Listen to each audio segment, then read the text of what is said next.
خیلی بود. یه مامان مگه تو نگفتی از قزوین تا اینجا رو با اتوبوس من میام؟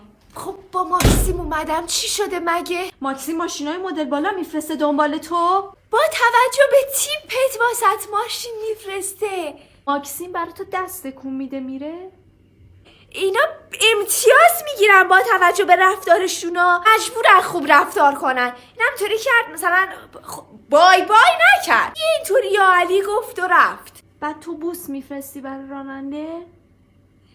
به ما هم امتیاز میدن. من اگه مسافر خوبی نباشم دفعه بعد ماکسیممو قبول نمیکنن. بوس نفرستادم، اول اومدم فوش بدم، دستم گذاشتم در حرفه گفتم برو.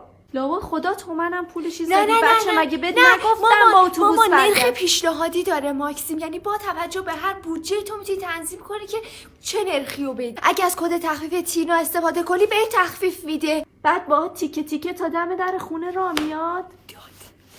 مامان آروم آروم آهسته که راه میره میخواد ببینه اولا امنیت مسافر واسش مهمه. بوق زد برات تینا. اون بوق پایان سفره، اونا میزنن بیب تموم شد.